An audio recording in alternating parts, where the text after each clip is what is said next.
nos premiers essais d'articles, on les jettera. Ce qui compte, c'est nous en train de devenir constituants. Essayez, vous allez voir, le secret de l'action, c'est commencer.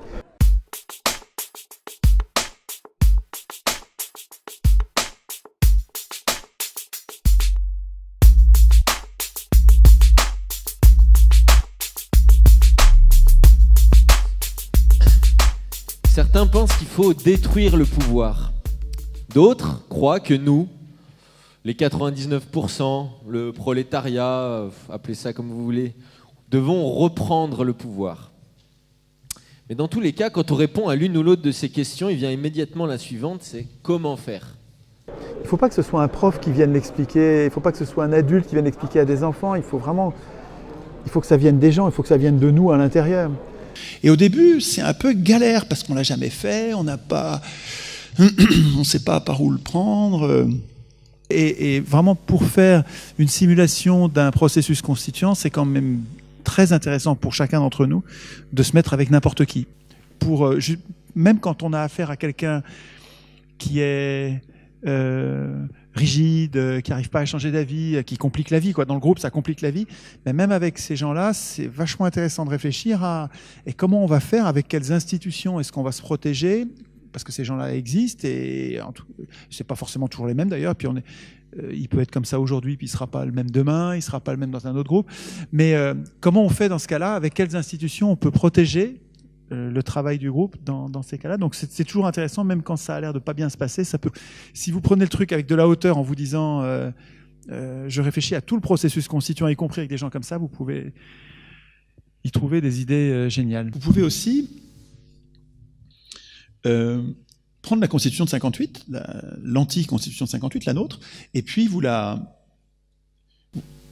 reformulez. Vous prenez l'article 3, vous savez, je le prends tout le temps en ce moment, j'aime bien. C'est très parlant, c'est très court.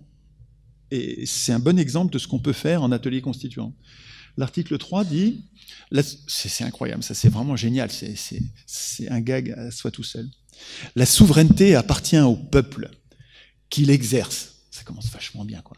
La souveraineté appartient au peuple qui l'exerce par ses représentants. C'est-à-dire qu'il ne l'exerce pas, c'est-à-dire qu'elle ne lui appartient pas. Le sujet global, c'est essayer de comprendre, en fait, déjà d'essayer de décortiquer le texte de l'article. On arrive à trouver quelque chose, mais c'est un petit peu... il y a beaucoup de méandres, il y a beaucoup d'interprétations et les tournures de phrases sont relativement délicates à comprendre. Mais il faut s'arrêter sur le texte et y réfléchir comme un adulte politique, quelqu'un qui prend pas des vessies pour des lanternes, à qui suffit pas de dire tu es le souverain, et puis dans tous les articles suivants lui dire mais c'est un autre qui est le souverain. Il suffit de le lire avec un peu de recul pour s'apercevoir de la supercherie. Et c'est vrai que la souveraineté aussi, c'est finalement, c'est les forêts, ça fait partie de la souveraineté finalement. Ces forêts, ces jardins potagers, son agriculture, c'est quelque chose qui fait partie de la souveraineté en fait. Et c'est vrai qu'on l'oublie, c'est marrant finalement de voir la souveraineté. Pour moi, la souveraineté, c'est ce qui nous appartient.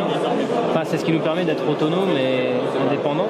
Oui, c'est ça. Oui, la souveraineté, c'est de pouvoir choisir soi-même sa destinée. Et donc forcément, c'est vrai que quelque part, on est dans la capacité de faire ses choix que si on est autonome. C'est vrai que on pourrait couvrir aussi ce sujet-là d'indépendance alimentaire ou énergétique. Ou peut-être juste, ça peut être inscrit dans la Constitution.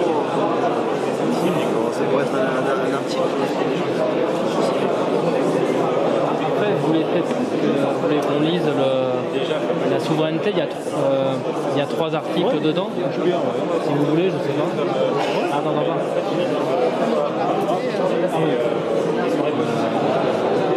C'est une bonne idée, on peut faire déjà tous les articles de la souveraineté. Vous voulez faire quoi? On dit ce qu'on en pense, après peut-être essayer de les réécrire en français normal. Et si on le reformule avec nos mots, l'article 3, au lieu de l'écrire comme ça, on va l'écrire. La situation actuelle, c'est la souveraineté n'appartient pas au peuple, mais à ses représentants. Et ça énerve plus.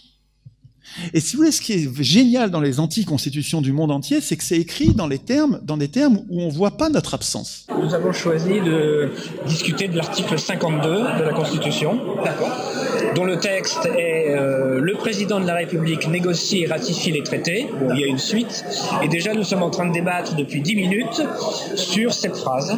Nous essayons de l'amender. Pourquoi ce serait le président de la République? Faut-il même laisser un président de la République moyen de contrôler ce qu'il aura négocié? On est en train de réfléchir là-dessus. D'accord. Ce qui entraîne plein d'autres questions ouvertes sur d'autres articles. Mais bon. Pendant les ateliers constituants, on se transforme en adulte politique.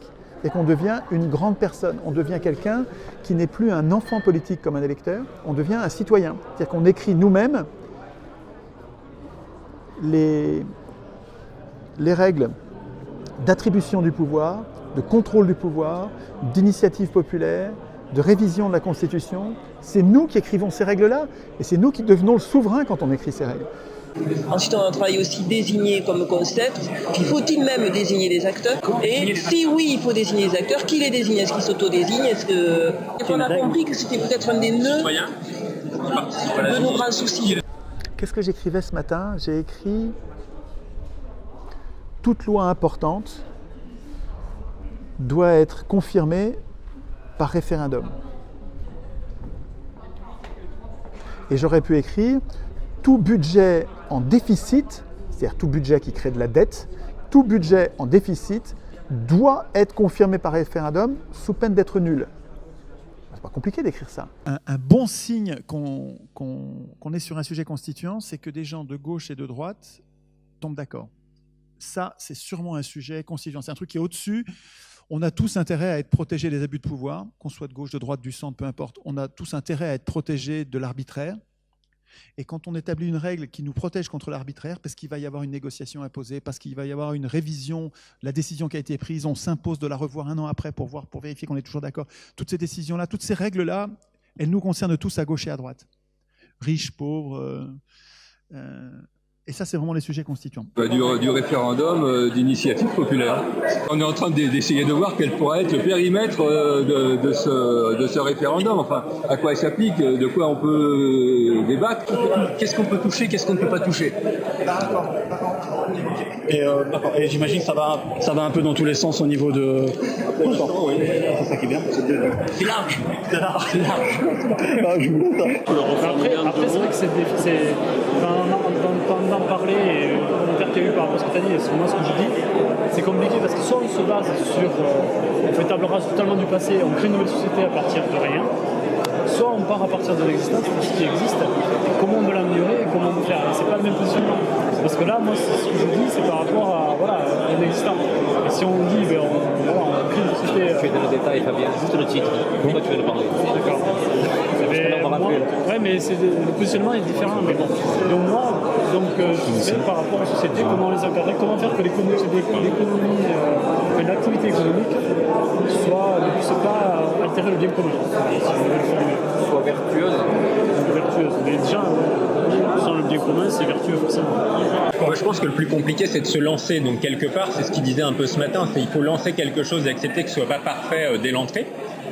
Mais par contre, ça pourrait être une phrase du type à partir de laquelle on pourrait partir, qui est que le mode de scrutin, et on sait qu'il y en a plusieurs, même si on est habitué au scrutin uninominal à 2 tours dans notre régime politique actuel, ce serait de dire par exemple on veut un mode de scrutin qui soit le plus représentatif possible. Et est-ce qu'il y a d'autres modes plus représentatifs possibles que le scrutin uninominal à 2 tours? Je pense que la question et l'enjeu, ça va être autour de ça qu'on va pouvoir bosser. On parle de la création de la création de monnaie en général, de la valeur qu'on y met dans cette monnaie-là. Vu qu'une constitution va être une base pour toutes les lois qui devront être constitutionnelles, on voudrait que toutes les lois qui découlent après notre 6e République priorisent la vie avant toute autre considération. Une priorité pour la vie, pour l'humain en général. La vie sur Terre, pas que l'humain, la vie. Ah, la vie en général. Oui. de l'organisation de la rédaction de la Constitution en fait. Donc on se disait le mieux c'était peut-être déjà on tire au sort un échantillon dont le rôle sera du coup de rédiger la Constitution avec auparavant des cahiers de doléances que la population enverrait à cet agora. Le type de métier uniquement des citoyens qui sont tirés au sort, à qui on propose plus ou moins, on est en train de régler la question, volontariat à 100% ou un petit peu d'obligation à voir. Et on disait, du coup, chaque personne a le droit, si elle le sent pas, de faire intervenir une personne à sa place. Ça peut être un proche, ça peut être un expert de tel ou tel. Donc à ce moment-là, toute la population serait concernée par l'écriture de la Constitution, c'est cela? Oui, c'est ça. Oui. Et de manière directe. Pas direct, c'est pas eux qui vont rédiger les lois, ça va être le rôle des gens tirés au sort de rédiger. Mais après, les articles sont approuvés ou non par référendum. Donc c'est quand même tout cas la population, mais pour l'écriture en elle-même, ça va être quand même un échantillon qui va écrire, parce que c'est assez difficile quand même à 40 millions d'écrire une constitution. Faites des ateliers constituants, au début vous allez être débutant. Et vous allez mal écrire, comme un enfant. Et moi c'est pareil, je suis un enfant, je suis encore en train d'apprendre. Et quand on fait des A pour apprendre à écrire la lettre A, au début les A sont mal faits. Et alors, il faut bien commencer. Donc on commence, on fait des A, et ils vont être de mieux en mieux. Et bien quand vous allez écrire des articles de constitution, les premiers articles seront mal faits, mais on s'en fout. Enfin, et puis les articles qu'on va écrire, on les jette, comme on jette nos lignes de A. Une fois, ce qui est important, c'est nous qui nous transformons, qui devenons capables d'écrire des A, qui devenons capables d'écrire des articles de constitution. Ben là, on travaille sur la liberté d'expression. Et on est en train de voir qu'il y a... D'abord, il faut que chaque citoyen soit libre de s'exprimer. Et après, comment est-ce qu'à travers les médias, on peut permettre cette liberté d'expression? Alors, qui doit posséder les médias? Qui s'exprime dans les médias, la transparence, enfin différentes parties. Et aussi les donneurs d'alerte. Alors nous on est plus sur des idées pour aider notamment alors les médias être indépendants, les médias. Le quatrième pouvoir. Exactement. Qui n'influence pas dans les élections. Voilà. Mais visiblement, il faut le reconnaître, c'est un état de constat d'abord. C'est un pouvoir d'influence. Voilà, surtout quand on voit les dernières élections, on a bien compris que c'était une puissance qui avait une énorme influence. Voilà. Exactement. C'est une nécessité qu'il soit libre et indépendant. D'accord. Voilà. C'est important donc de fixer des lois autour de ces grands médias-là pour éviter un jeu d'influence comme on peut le voir. Un cadre qui leur permette de donner l'information sans faire de propagande. En fait. Surtout, ne pas faire de propagande, voilà. Oui. Voilà. On veut surtout rétablir l'équité. Voilà. Exactement, une sorte d'égalité comme entre tous les gens candidats à la présidentielle, par exemple. Oui, parce que la valeur de la France, c'est avant tout aussi l'égalité, il me semble. Donc, il faut que ça se retrouve aussi dans les médias. Mais il suffit de l'écrire, ça. Et quand vous écrivez cette règle, vous vous hissez, vous êtes en train de vous relever. Vous étiez à genoux, et bien vous vous relevez, vous devenez un adulte. Les élus ne sont plus nos maîtres. Nous sommes en train de nous préparer à nous émanciper.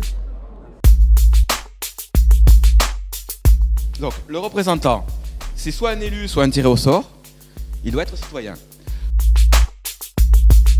Le but est d'assurer à tous les citoyens les besoins vitaux au minimum. Donc pour les médias, on a pensé donc des médias qui peuvent être soit publics, soit privés. Voilà, on a bien précisé ce point d'exclure l'échec scolaire dans la Constitution comme étant un point essentiel, évidemment.